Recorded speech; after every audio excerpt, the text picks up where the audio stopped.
I am so excited to teach you guys this song, because you want to sound like a rock legend, and the Zoo by the Scorpions is your ticket. This classic riff combines palm-muted swagger with triplet grooves and massive power chords. Think of it as a masterclass in controlled aggression, and we're going to break it down.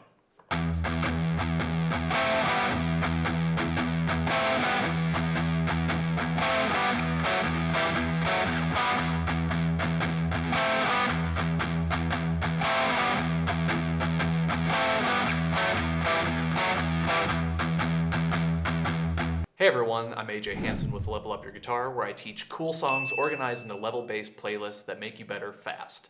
If you're new here, hit subscribe. I drop fresh lessons every week, and the tab sheet music is in the description, transcribed by yours truly. When you want private lessons, scan the QR code or check the link below. Alright, before we dive in, here's why the Zoo is such a valuable song for your guitar journey. The Scorpions crafted this track like a perfectly balanced recipe. Each ingredient serves a purpose, and you've got the rhythmic sophistication of the intro with the alternating up and back between eighth note and quarter note triplets, then the pulsing swing eighth notes throughout the verse and the main riff, and the power chords that hit like a freight train in the chorus. Now here's the cool part. While this song sounds complex and commanding, the individual parts are actually pretty accessible. It's not rocket science. Just say yes and we'll move on. It's like learning to juggle. Each ball is easy to throw, but it's the pattern that creates the magic. And to me, the Zoo is like a rite of passage for a lot of guitarists and unlocks a lot of useful techniques that I'll point out as we go. So let's dive in. Now, if you've been with me before, you know sometimes for specific songs I like to go out of order. We're going to do it Tarantino style and start somewhere in the middle, maybe the end, and you'll see how this kind of stacks up. So we're going to start at the verse of the song to get the palm muting and the swing feel established. So let me demonstrate the entire verse.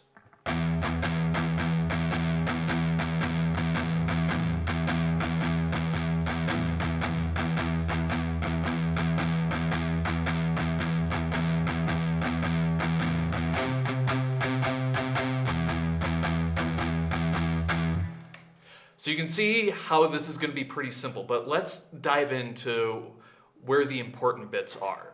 So you can see that it's all on the open E string, and we're doing these swing eighth notes. Instead of it being very mechanical, 1 and 2 and 3 and 4 and, we're swinging it going 1 and 2 and 3 and 4 and 1 and 2 and 3 and 4 and. So you may be already tapping your foot when you play. So one thing that I was doing when I was studying jazz in college is, I was tapping my foot up and down, but I felt like that was kind of hindering my swing a bit. So instead of tapping where my heel is down and my toes just going up and down for 1 and 2 and 3 and 4 and, I actually get on my toes and I swing my heel up and back 1 and 2 and 3 and 4 and 1 and 2 and 3 and 4 and. So you get a little bit of that delay with the first eighth note being a little bit longer than the second one. So you get that 1 and 2 and 3 and 4 and. And also on top of this, we are palm muting. So you can see I'm doing my karate chop on the bridge, but I'm just pulling it up a little bit. And again, you can see on my bridge here where the chrome ends, that's about as far as you ever need to palm mute. So you can see not a lot of string being covered. So again, if you're not sure, you can always start way up high. And when you hear that note start to blossom open before it becomes an open string, that's how you dial in your eighth notes. So let's go through the first measure. We've got 1 and 2 and 3 and 4 and with all down picking.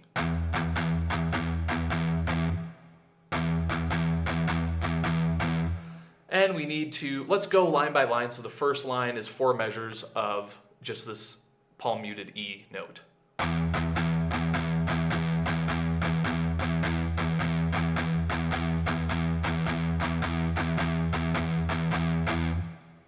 And then we get into the second line. We've still got 2 more measures of this E note.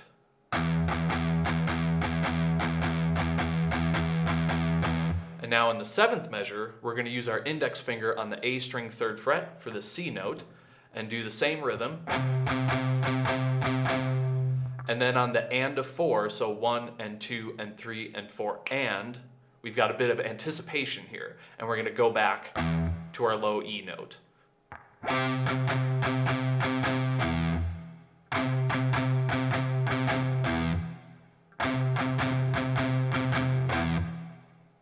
And then we get into, you can see on the sheet music, on the first ending, now you can see some things happening at the end of beat 4 in the 8th measure. So I'll start at the C note again.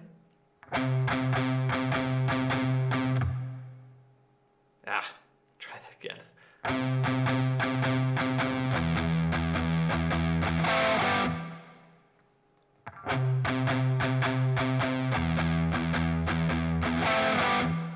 So what I'm doing here at the end of the first ending for the verse is I'm going into these dyads. So this is just part of a chord, usually just the root and the third of a chord, no fifth. So it doesn't give that power chord sound that we're used to playing. But these are very important things that you should know, and you'll see this a lot in quite a few metal songs. So to play these first two dyads, you'll have your index finger on the D string 10th fret, and then ring finger on the A string 12th fret. And then from there, you're just going to scoot down the index finger 1 fret on the D string 9th fret, and then middle finger on the A string 10th fret. So you can start by just getting used to that switch.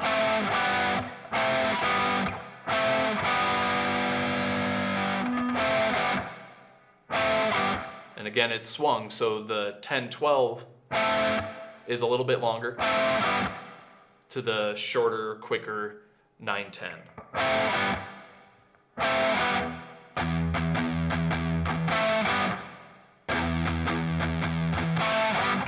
So now this is going to actually wrap us to the earlier part of the song, which happens right after the intro. So this is, I'm just calling this the main riff. And you're going to see how these dyads start moving around. So the other thing that's worth noting, you just did this one with the index and the ring finger, and the other one with the index and middle. So you've got a longer, stretched out one versus the shorter, more compact one. And those are the only two shapes you need. You'll just be bouncing it around to different parts on the neck. So let me demonstrate this riff section.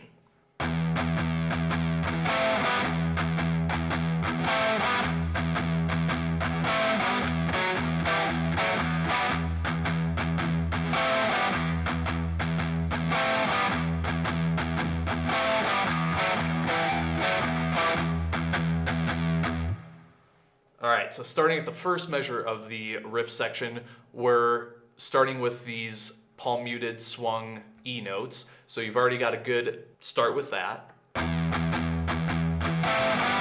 So that's the first measure, which you did at the end of the verse. And then it's going to repeat that again. So let me put those two together.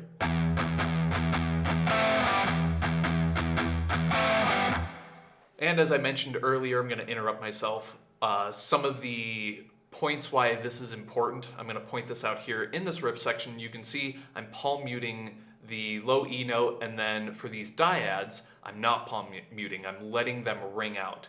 This is so common in the 80s. You've got like Crazy Train, where Randy was palm muting the A string, and then he's going around these triads. Empire by Queensryche.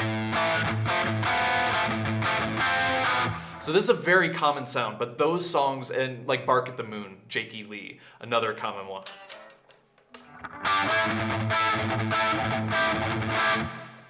Those three are much harder, so this song is a perfect intro if you want to get to that higher level where you've got this palm muted open string, which is very common, and then you've got, triads built above it. Those songs are very complicated, so this is a great stepping stone into those songs. So I'll stop interrupting myself, and now we'll get into the third measure, where now you're going to alternate up and back between a palm muted E note and then these dyads. So the first one, we've got index on the D string 7th fret, ring finger on the A string 9th fret. So that's our stretchier one. The second one, you're going to do the same thing, but now you're going to move that same shape down to frets 5 and 7.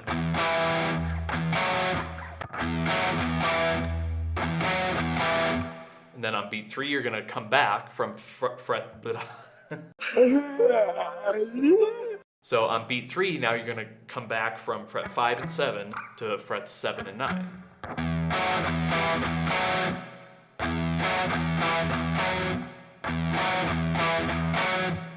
And then on the final one, go E and then go up to the more compact shape with the index on the D string, 9th fret, and the A string, 10th fret with the middle finger.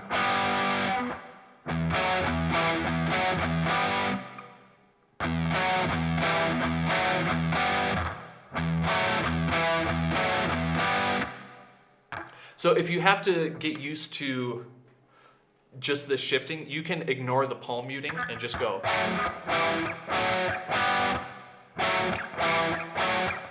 And just get used to that movement, and then once you've got that kind of figured out, then add that back in. So I'm going to start from the beginning of this section, because it's kind of weird jumping in the middle of that third measure. So beginning of the riff section.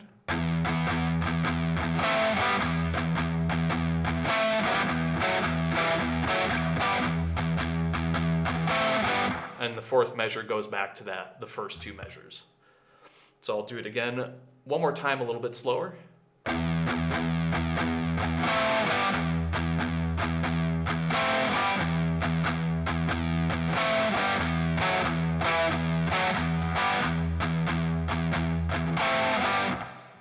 And now on to the second line, starting the same.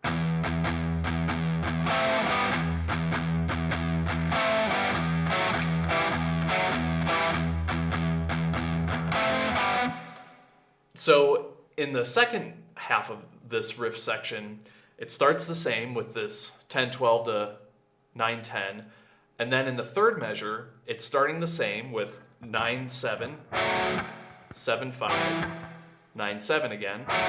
But then it goes back down to 5-7 instead of going up to the more compact 9-10 shape. So let me play that third measure.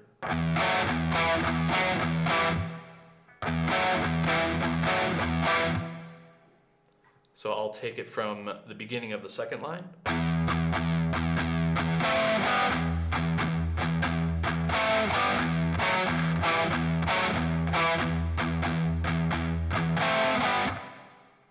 So let me play the entire riff section.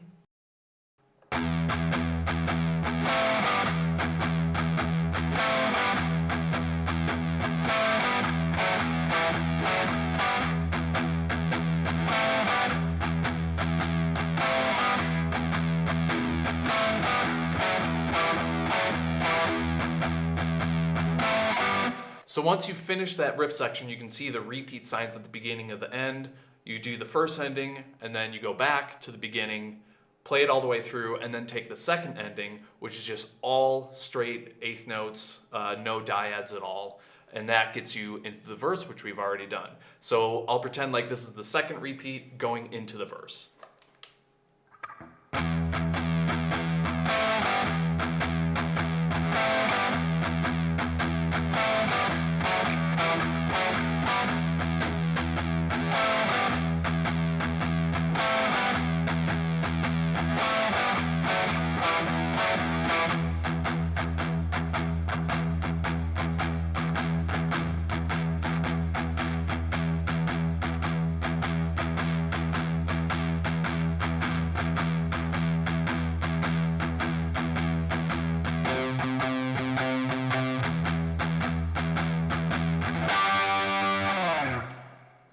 So there's a sample of going from the riff into the verse. So now we've already got a pretty good chunk of this song completed. And you saw at the end of that final measure of the verse where instead of going into the dyads, we just stayed on this open E palm muted note, and it goes straight into the chorus where you saw I played the power chord. So we're going into the chorus next. So let me demonstrate the entire chorus.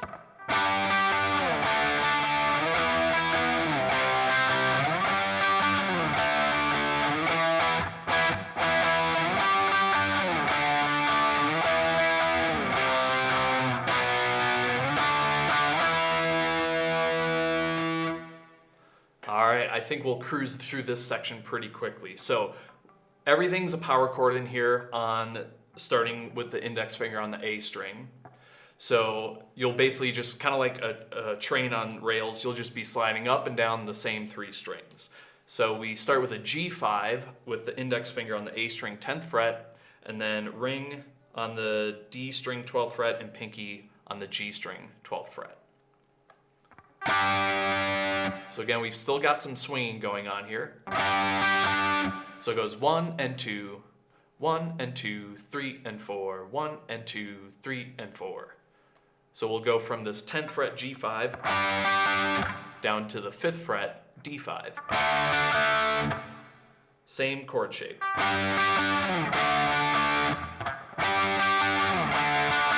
So you can hear it comes across in the ensemble a lot more aggressive, but by itself it sounds kind of playful, like dee dee dee dee dee dee.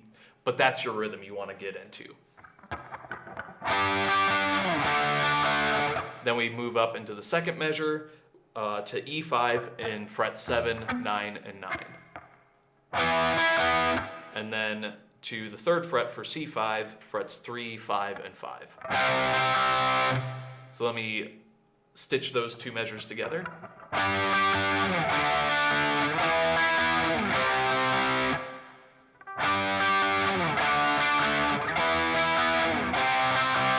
And then one time slowly.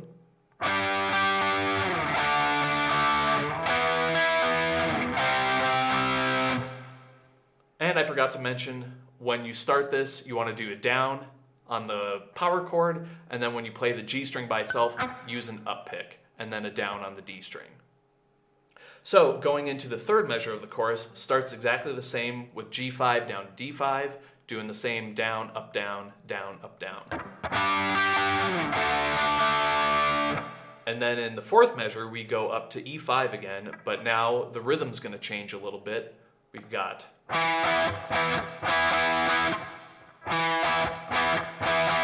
So there's a lot more syncopation going on here, where the power chords are mostly being played on the ands. So you get 1 and 4 and.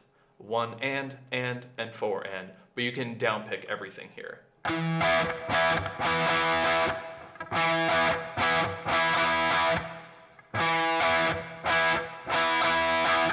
So I'll play the entire first line of the chorus.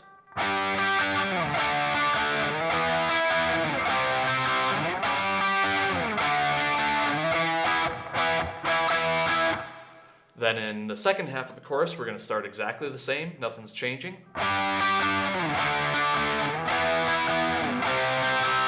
And then in measure 3, we're going to make our way down to the 2nd fret with B5, same chord shape, but now we've got a half note, so the rhythm's changing. Let me demonstrate it. So again, we've got a half note for the B5, 1, 2, beat 3 will move back to D5 in the 5th fret, and then 4 and we'll play D5 to E5, and that's going to tie into all of measure 4.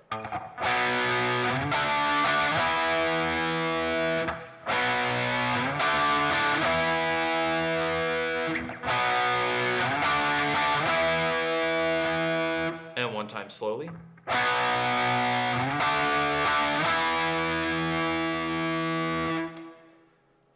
And that's the entire chorus. So let me go through and demonstrate all of that.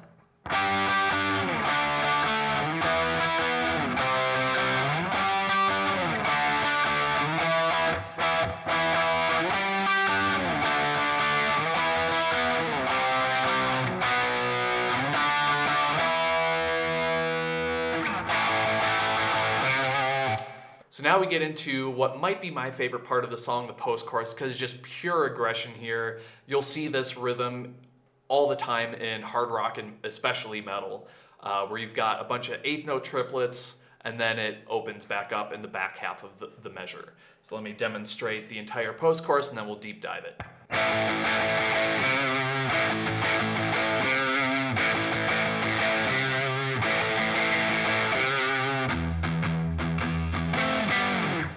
One of the other hard things about this song is that you want to just keep playing, because everything just kind of morphs into the next part. So the post-chorus, as you can see, there's an A5. So we're starting with the A string open, and then index finger is going to bar across the D and the G strings with just your index finger in fret 2. And you'll play 2 beats of 8th note triplets. So 1 and a 2 and a.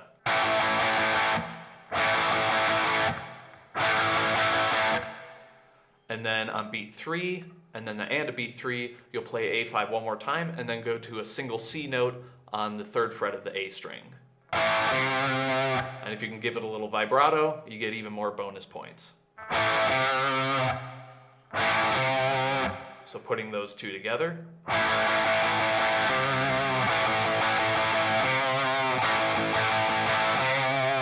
And a little slower.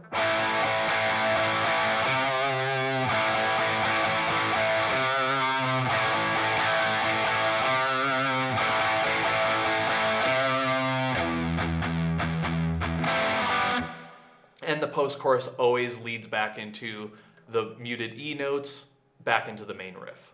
So we've covered everything in the song rhythmically except for the intro. And I wanted to save this for last because of all the triplets that happen. I remember when I was taught triplets and they just kind of went straight over my head, specifically how to count them. I could play by feel really well, but as soon as it came to academically understanding them and counting them, it's just like a brick wall. I just didn't get it until I just kind of figured out a method that worked for me. So let me demonstrate this. We'll feel it out first, and then I'll show you the counting process that will help you. And it's a way that you can practice this sort of thing without your guitar.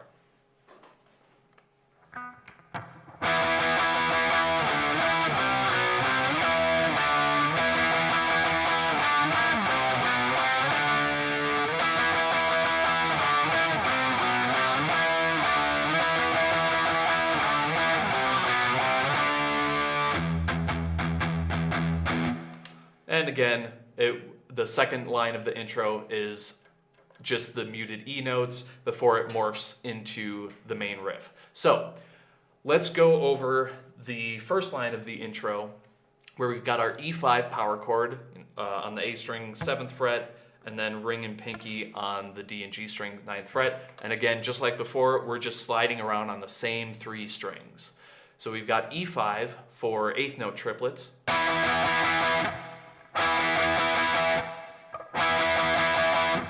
And then we play it again, but now we're into the quarter note triplets. And then you move down to D5, back up to E5.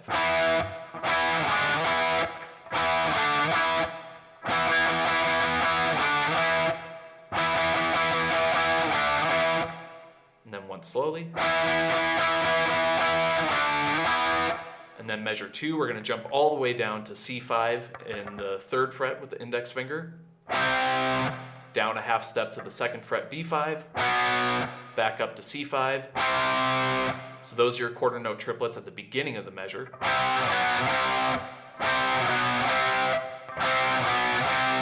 And then jump back up to E5 for a quarter note and a quarter note for D5.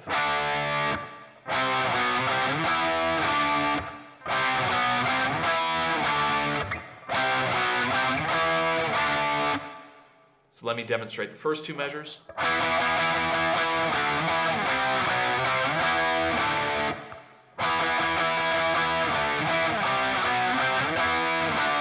And one slowly.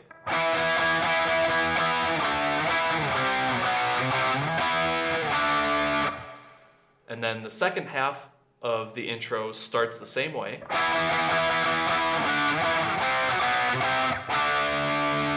But instead of going E5 to D5, we're just going straight to D5 and holding it for a half note 2 beats. So I'll play the last 2 measures.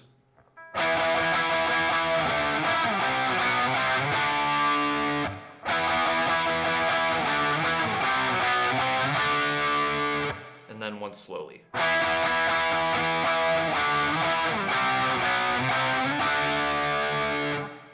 And I'll play the entire first line of the intro.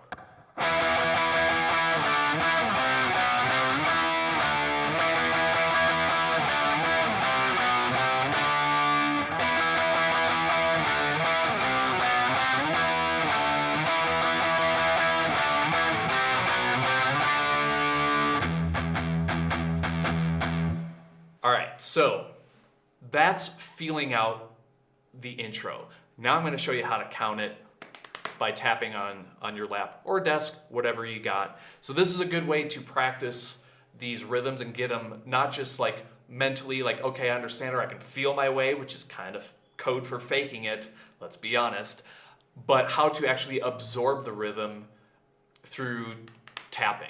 With eighth note triplets, we'll start there because that's where it starts, but they're a little bit easier to feel because you've got more of them in a smaller space, so it's just easier to subdivide the quarter note into 3 equal parts.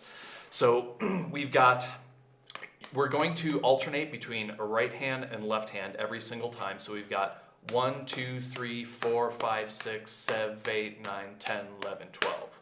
Or I prefer to count it 1 and 2 and 3 and 4 and so I count it 1 and 2 and 3 and 4 and I like to have this little movie playing while I'm thinking of counting eighth note triplets.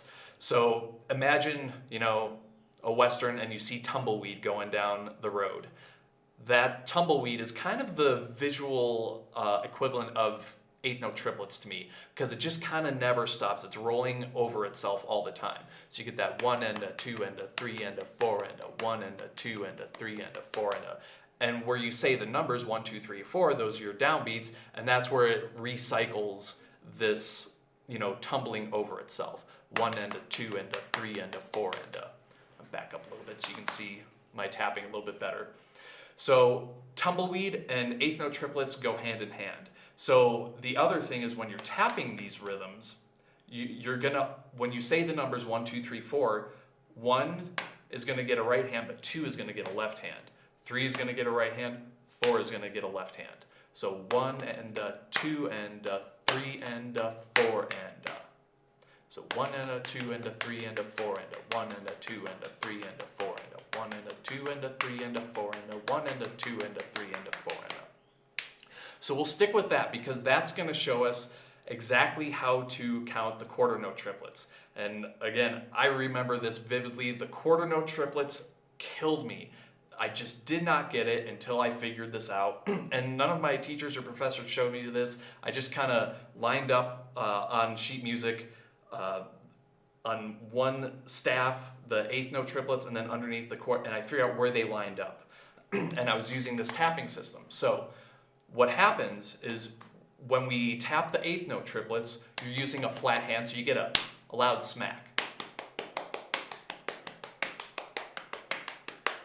When your hands are flat, you get this loud smack. What you're going to do to count the quarter note triplets is you just angle your hand up so you only tap with your fingertips, so you don't get that smack, but your right hand is still going to have a flat hand, so it'll be very obvious, and that is where your quarter note triplets live. So I'm going to go up and back without counting between eighth note triplets, I'll do a measure, and then quarter note triplets, a measure.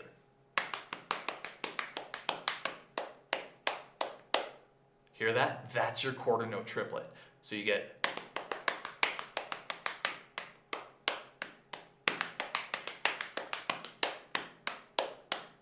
so by still keeping the left hand engaged, you don't lose the momentum that you're building from the eighth note triplets, but because you're not hearing the smack of the flat hand tapping down on your lap, you can hear very clearly where those quarter note triplets are.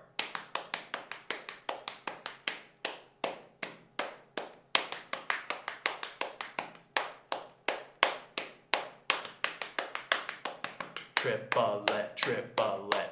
There you go. That is the secret for learning how to go from eighth note triplets, which are a little bit easier to figure out, to quarter notes, which are like, man, it feels like it's going 2 different directions at once.